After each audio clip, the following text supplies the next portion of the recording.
sommes ici présents à l'hôpital Prince-Régent Charles, pas pour une simple visite de routine, mais parce que cet hôpital a accueilli depuis hier soir un nombre important de patients qui ont été victimes d'un accident dû au jet de grenades qui ont été lancés par des malfaiteurs hier soir au marché, à l'ex-marché central de Bujumbura et à Jabe. C'est pourquoi nous avons décidé de venir pour rendre visite à ces malades, à ces blessés, victimes de ces jets de grenades, pour effectivement nous rendre compte de la situation, mais aussi pour leur rassurer qu'ils seront bien traités. Comme le communiqué ou les informations provenant des services de sécurité l'ont déjà souligné, il y a eu un jet de grenade dans un bus qui venait de Gatumba, où effectivement cette grenade lancée au niveau de l'ex-marché central de Bujumbura a fait plusieurs blessés. Le total, une autre grenade a été lancée au niveau de Jabe.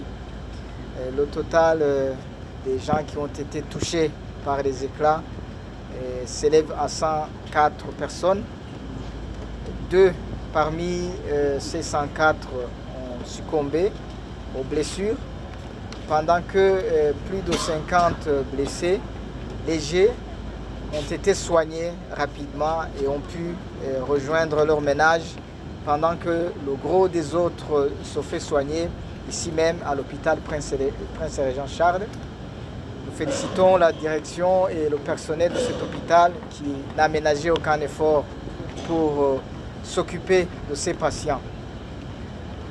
Nous tenons à rassurer encore une fois ces patients qu'ils seront bien traités, bien soignés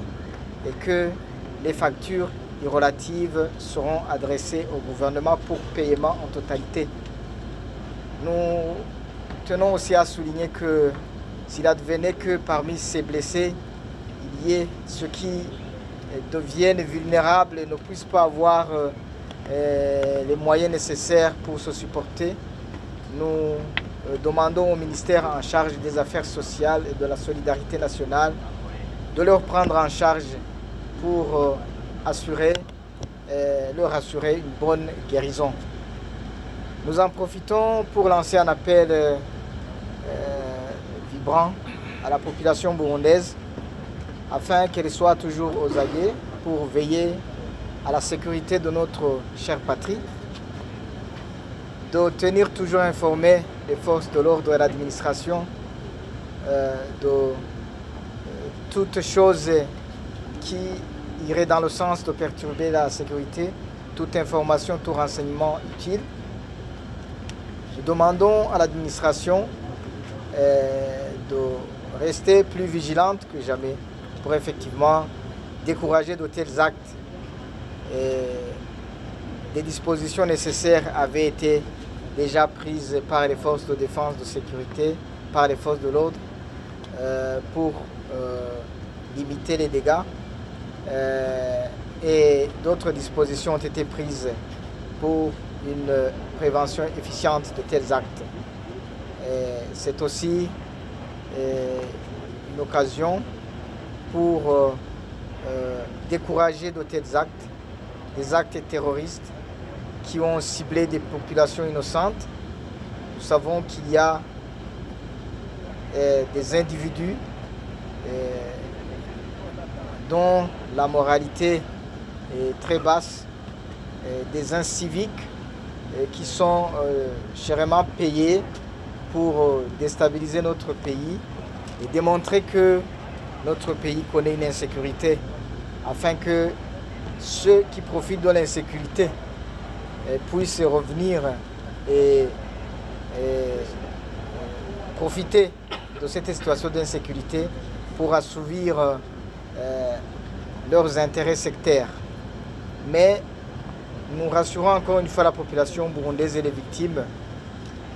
que ces malfaiteurs ne pourront pas dormir sur leur laurier et qu'une poursuite acharnée est à leur trousse, que l'œil vigilant de la population burundaise et l'œil plus vigilant de Dieu est sur eux et que, fin de fin, ils seront arrêtés et traduits pour répondre de leurs actes ignobles.